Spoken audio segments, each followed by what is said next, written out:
that potato test was a bust.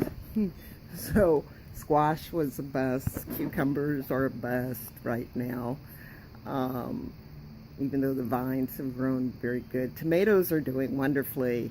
The peppers, which have always done halfway decent for me, and then you know, tomatoes, peppers, and I'm growing ginger, so we'll see how that was, and the basil, and always my herbs do very well.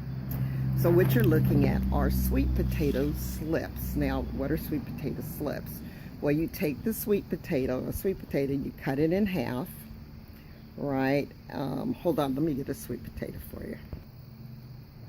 Okay, so here's my sweet potato that I cut in half and put in water, and you see, let me take the small one, and on the sides it's got the potato eyes, and they're making roots, right? And there's some here and here, and they're growing out. Well, you know, I showed you that sweet potato that came out of the dirt that had some roots on it, so I'm going to see what it'll create for me, even though it's mushy. But what I found out is you don't plant the whole sweet potato. What you do is you break off these little eyes on the side. Let me do this one for you. So you just take it, and you don't take the sweet potato, but you get as close to the sweet potato as possible. And what comes off is this.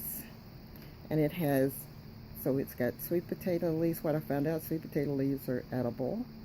And here's the roots. And this is called a sweet potato slip. Yeah, you know, not slip and fall, not slip that a lady wears, but a sweet potato slip. Have no idea where the name came from, but I'll figure it out. Okay, these two are about to die off, so that's okay. But this is a sweet potato slip. And these here, I took off of this big one a few days ago, and this one has, look at that. Look at the roots on this thing. All right, and I just set it in water until I was ready to grow. And then these, I just took off, and they didn't have any roots on them. This is like 2 days ago. And now look at them. They've got roots. All right.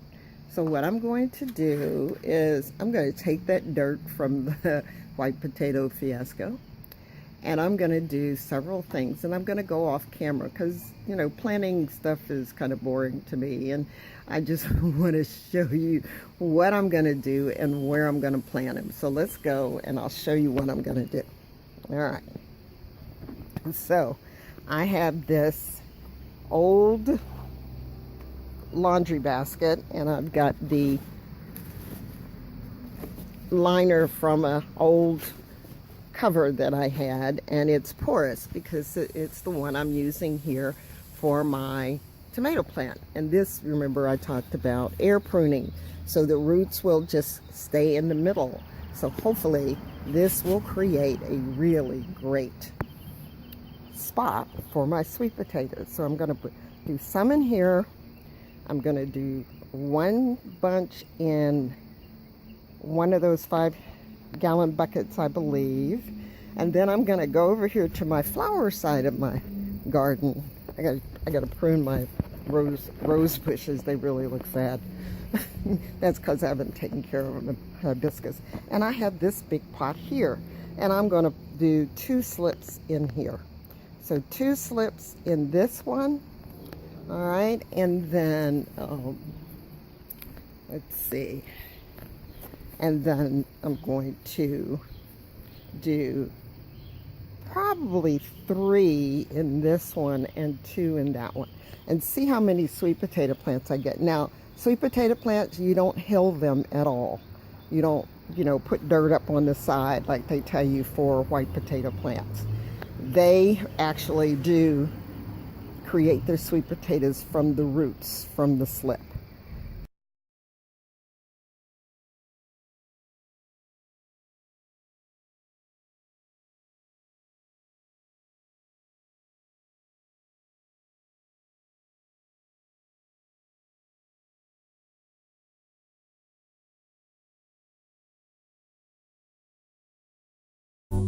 you.